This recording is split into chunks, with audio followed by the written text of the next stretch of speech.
السلام عليكم ورحمة الله وبركاته. الحمد لله رب العالمين والصلاة والسلام على سيد الأنبياء والمرسلين وعلى آله وأصحابه أجمعين، أما بعد.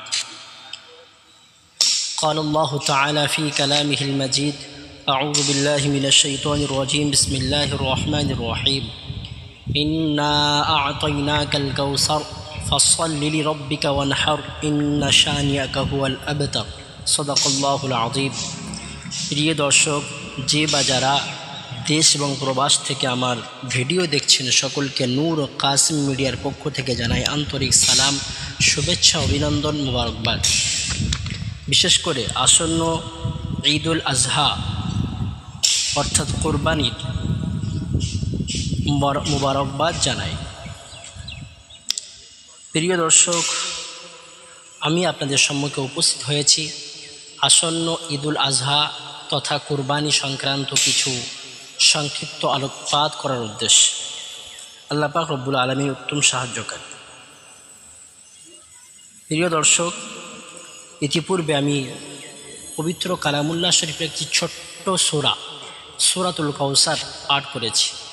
মহান আল্লাহ পাক রব্বুল আলামিন প্রিয় নবী হুজুর পাক সাল্লাল্লাহু আলাইহি ওয়াসাল্লামকে উদ্দেশ্য করে বলছেন, ফাসাল্লি লিরাব্বিকা ওয়ানহার, হে নবী আপনি নামাজ পড়ুন এবং কুরবানি করুন। সুতরাং বোঝা গেল কুরবানি প্রমাণিত হয় এই সূরাতুল কাউসারের ছোট্ট একটি আয়াত দ্বারা। ফাসাল্লি লিরাব্বিকা ওয়ানহার, এই ওয়ানহার এই ছোট্ট একটি আয়াত দ্বারা কুরবানি প্রমাণিত হয়। তো আসুন আমরা সংক্ষিপ্ত কুরবানি সম্পর্কে আলোচনা করি। কার উপরে কুরবানি করা ওয়াজিব? মাসআলা নম্বর 1, প্রাপ্ত বয়স্ক সুস্থ মস্তিষ্ক সম্পূর্ণ প্রত্যেক মুসলিম নর নারী যে 10 জিলহজ ফজর থেকে 12 জিলহজ সূর্য অস্ত যাওয়া পর্যন্ত সময়ের মধ্যে প্রয়োজনীয় অতিরিক্ত নেশাব পরিমাণ সম্পদের মালিক হবে, তার উপর কুরবানি করা ওয়াজিব। টাকা পয়সা, সোনা রূপা, অলংকার, বসবাস ও খোরাকির প্রয়োজন আসে না এমন জমি, প্রয়োজন অতিরিক্ত বাড়ি, ব্যবসায়িক পণ্য ও অপ্রয়োজনীয় সকল আসবাবপত্র কুরবানির নেশাবের ক্ষেত্রে হিসাবযোগ্য।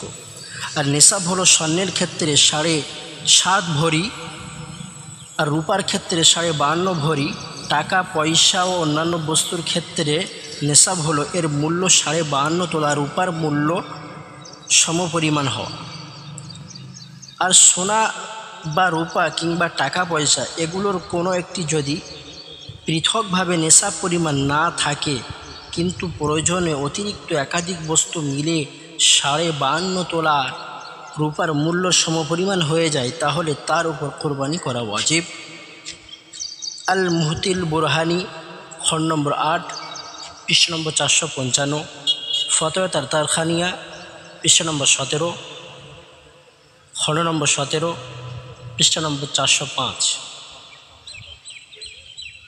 নেশাবের মেয়াদ।